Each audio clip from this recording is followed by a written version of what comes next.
test is in 4-part, Part 1, Part 2, Part 3, and Part 4. Now look at Part 1. Part 1. You'll hear a mother, Shirley, talking to Kate, an admissions officer at a school. First, you'll have some time to look at questions 1 to 3.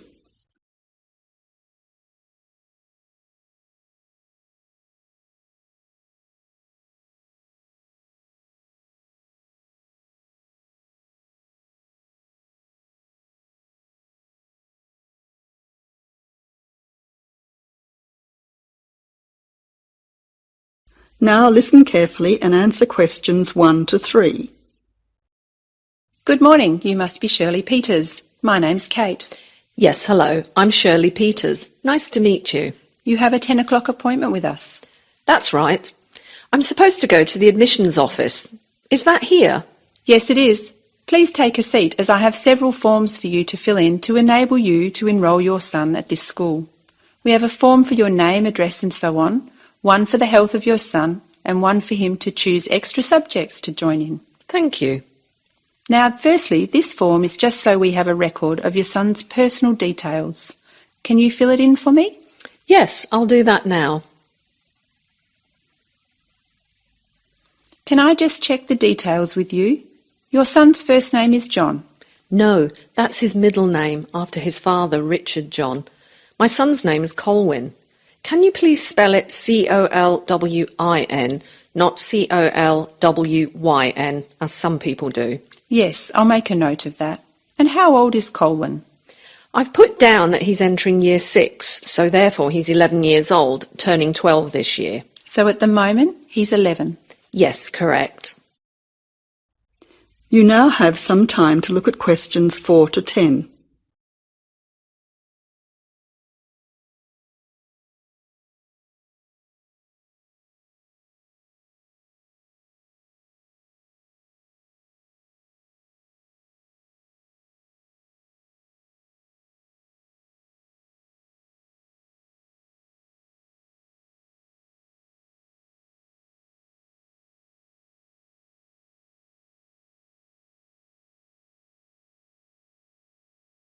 Now answer questions 4 to 10. Let's move on to your address. Do you live at 7 Watley Crescent, Mount Lawley? Yes, that's right. The street is spelt W-H-A-T-L-E-Y Crescent in Mount Lawley. Yes, I can see you've written that. Which phone number is best to contact you on? Well, I'm out and about doing things during the day, so probably my mobile rather than the home number. So that's 041 3325 888. Yes, 041 3325 888. Secondly, can you complete this form regarding your son's health? Yes, I'll do it for you now. Thank you. Now, can I go through the more important areas of this form with you to make sure our information is accurate? Yes, of course. Is your son taking any medication at the moment that the teachers will need to be aware of? Yes, he has asthma, so he will be carrying his puffer in his school bag. So he has a puffer. Is he allergic to anything? Yes, peanuts. Actually, he should avoid all types of nuts. That's okay, because we have a policy of not having any nuts in our school. Is there anything else that you think we should be aware of? As I've written down, he also wears glasses, which he needs to keep on all the time. I'll highlight that section on the form so his teacher will know about his glasses. Finally, this school has a wide range of interesting subjects that your son can participate in. Could you mark on this form what your son would like to do? Yes, certainly. Here you are. Firstly, it seems your son is particularly interested in football, so I'll make a note of that. Secondly, with regard to music, would you like him to start learning the piano in music class? Yes, that would be fantastic. Now, turning to art. I'll let his art teacher know that he likes drawing cartoons. Wonderful. Finally, let's look at languages now. Did you know that Mandarin was actually only started at the school this year? Really? Well, I think Chinese would be the most useful, even though my son's friends have already been learning Indonesian and Italian. Well, now we have all the information we require about your son. We hope he enjoys himself at our school. I'm sure he will. That is the end of part 1. You now have half a minute to check your answers.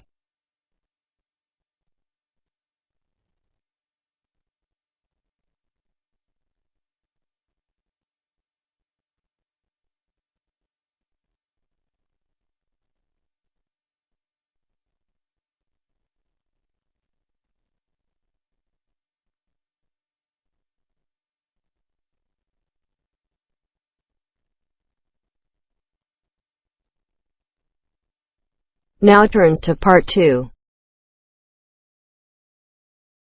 Part 2. You'll hear a TV program on an organisation of environment protection. First, you have some time to look at questions 11 to 15.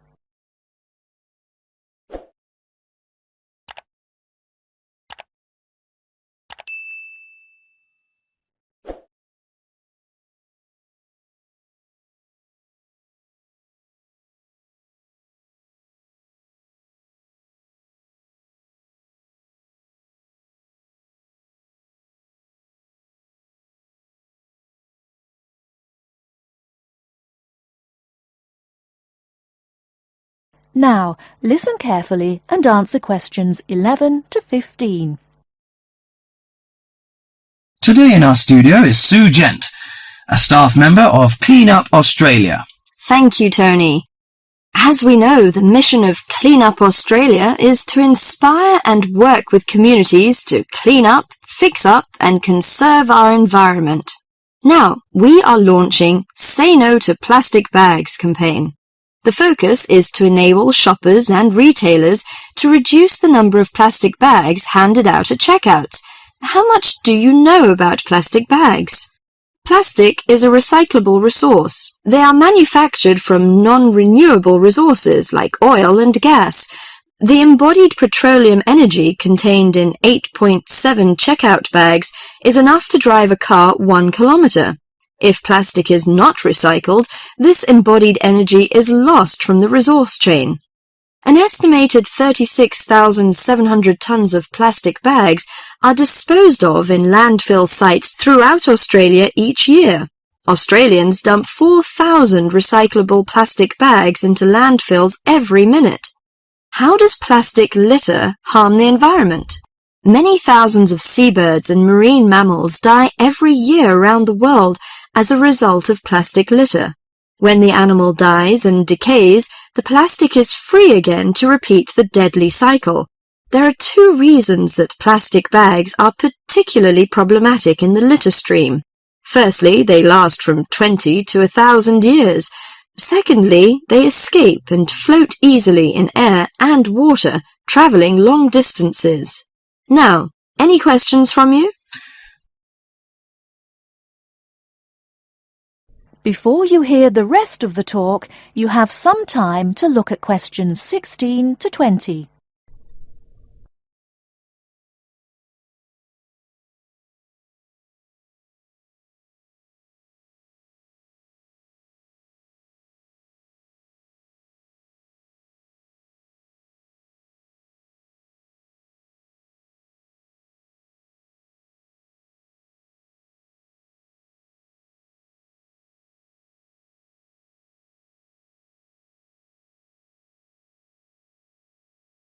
Now listen and answer questions 16 to 20.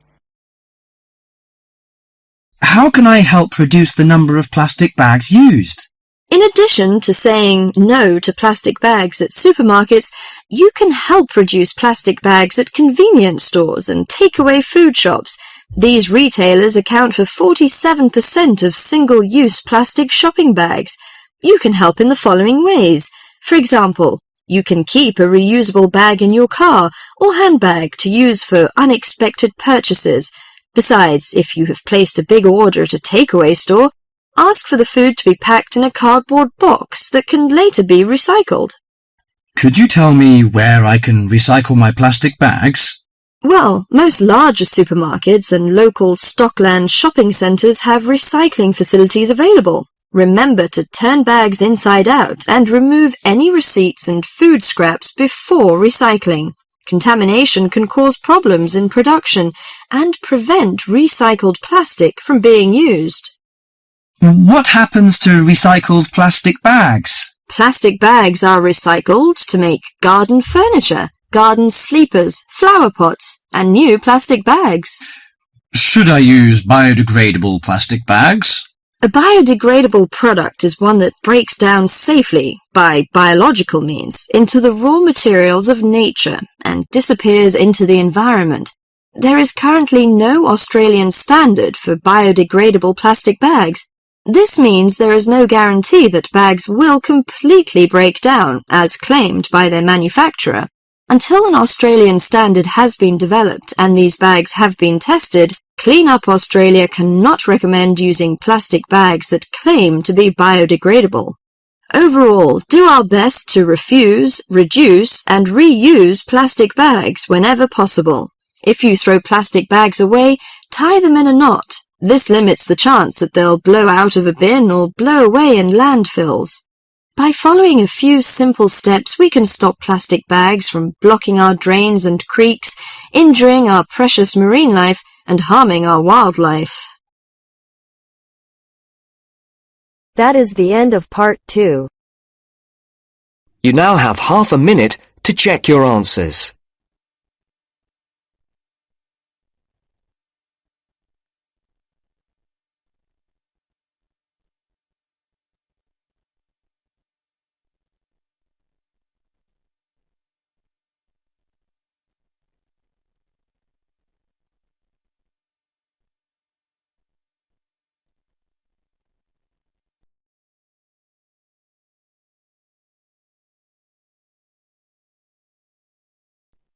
Now turns to part 3.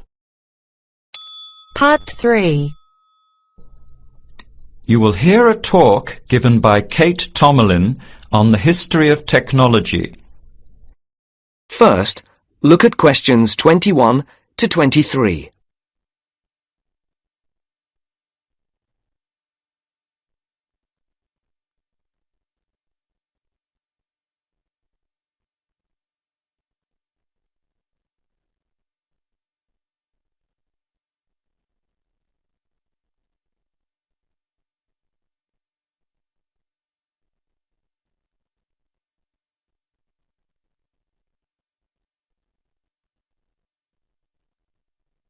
As you listen, answer the questions. Our talk today in this History of Technology series is about a feat of anti-engineering from the late 19th and early 20th century that is still very much with us today and that is linked with the history of the typewriter. It's the QWERTY keyboard. What, you might ask, is QWERTY? Well, have a look at the nearest typewriter or computer keyboard. If you look at the top row, you will see that Q, W, E, R, T, Y are the first 6 letters. Did you ever think when you were learning to type about why the letters on the keyboard are distributed the way they are? Here's the story. It all has to do with the history of the typewriter. Typewriters existed since the early 1700s, but the first commercially practical system came into being in 1873. The typewriter is one of America's greatest unsung inventions. While the telephone, automobile, and airplane sped up communications and transportation, the typewriter did the same thing for the written word. But few people paid much attention, possibly because they were too busy reading what the typewriter had written about all the other inventions. The first typewriters had the keys laid out in alphabetical order, but this system had problems. Some keys that tended to be typed together were physically close. This made the type bars hit each other and get stuck. Typewriters in 1873 jammed or got stuck if the keys next to each other were hit in quick succession. To solve this problem, in 1878, the QWERTY keyboard was developed, spacing frequent letters away from each other and therefore reducing the number of jams.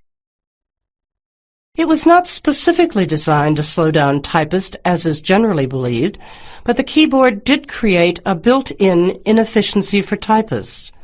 The most common keys are scattered all over the keyboard rows, many on the left side.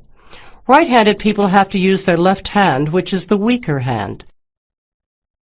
Typewriter technology improved, doing away with the original rationale for the QWERTY distribution, but the keyboard remained. In spite of its inefficiency, it is the keyboard we all use today. Before the conversation continues, look at questions 24 to 30.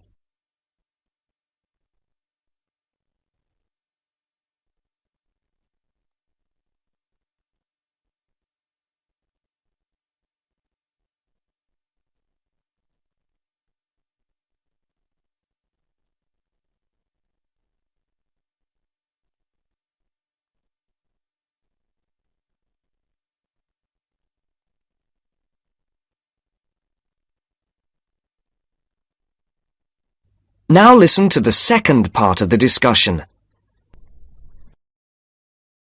Already back in 1932, there was a solution to the problem. Efficiency expert August Dvorak came up with a new keyboard layout.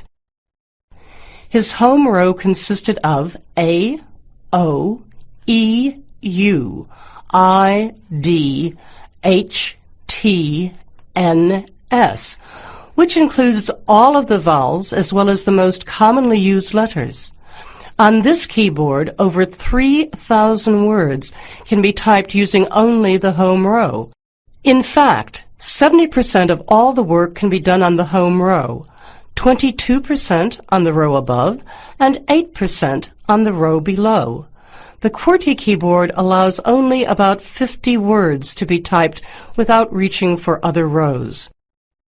In addition, on Dvorak's keyboard, the right hand handles 56% of the workload and the left handles 44%, just about the opposite of the division of the QWERTY keyboard. This is an advantage for most right-handers. The Dvorak keyboard increased accuracy in typing by almost 50% and speed by 15 to 20%. How much labor did this Dvorak layout save? In one study, a group of typists was evaluated in the use of both keyboards. Those using the Dvorak keyboard moved their fingers just about 1 mile on an average day, while those who used the QWERTY keyboard moved their fingers an average of 12 to 20 miles. The superiority of the Dvorak keyboard was clearly established. However, it has never been adopted as the keyboard of choice. Why? First of all, bad luck and bad timing on the part of the Dvorak team. First, there was the Depression. Not a good time for introducing change. But the main factor that worked against the Dvorak system was habit. People were used to the QWERTY keyboard. Computers today could easily switch the arrangement of letters to the Dvorak layout, but it seemed that because of habit, the QWERTY layout remains dominant. People felt comfortable with the keyboard they learned on, so it was the established patterns of hundreds of millions of typists, manufacturers, typing teachers, and typewriter salespeople that have crushed all moves toward keyboard efficiency for over 70 years. It looks like QWERTY keyboard may be with us for a long time yet. That is the end of part 3.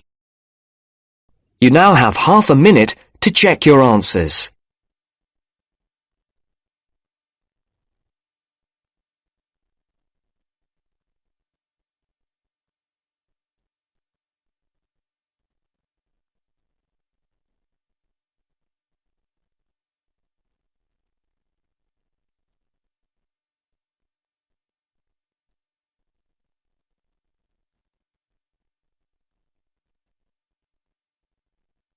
Now turns to part 4. Part 4. First, you have some time to look at questions 31 to 40.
Now listen carefully and answer questions 31 to 40.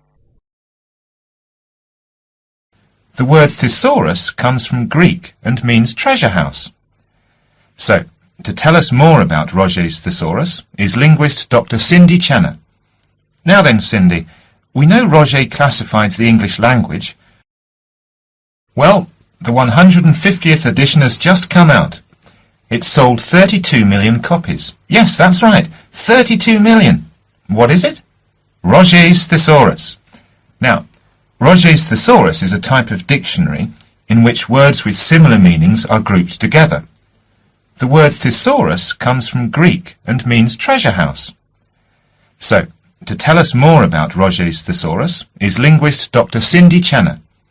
Now then, Cindy, we know Roget classified the English language, but what do we know about the man himself? Well, Mr. Roget, or to give him his full name, Peter Mark Roget, was a very interesting man indeed. He grew up in London, he was French, and he spent his early life in a French community there. He later travelled all the way from London to Edinburgh to study medicine at the university there, and graduated when he was 19 years old, and he later went on to become a founder of Manchester Medical School. So his life focused around his career as a doctor? Well, actually, no.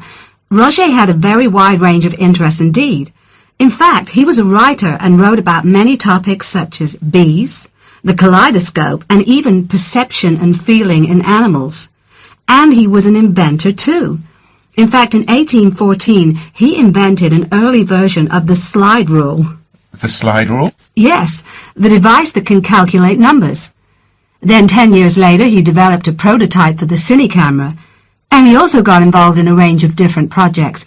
For example, he became head of a commission investigating London's water supply, and he developed a method of water filtration through sand. And he was involved in the area of education. He was one of the founders of London University. And do you play chess by any chance, Mark? Yes, I do. Well, Roget invented the travelling chess set. So next time you're playing a game of chess on a train, you have Mr. Roget to thank. So, how did he actually find the time to classify the English language? Well, he only turned his full attention to the thesaurus when he retired, and that was when he was in his 70s. So what inspired him to write the thesaurus? Well, Roget believed that he should bring as much happiness and knowledge to the greatest number of people. So, during his career as a doctor, he gave free treatment to patients who couldn't afford to pay. We also know that he set up a clinic to help poor people to recover from operations and serious illnesses. Basically, he wrote the thesaurus to help people learn. He aimed to help those who needed practice in writing. He believed that writing skills would help people become more independent and lead happier lives. How popular is the thesaurus today? Well, it was first published in 1852 and it has never been out of print since. In fact, the book has become more popular with each edition that comes out. The invention of the crossword puzzle in 1913 certainly helped to increase the sales figures, though. I think the main reason why it is so popular is that it's thematic. So you can come across words that you've never even thought of when you began looking for the word in the first place. Thanks, Cindy. Now join us again after this short break, when I'll be talking to Derek Spode, chairperson of East Anglian News. That is the end of part 4. You now have half a minute to check your answers.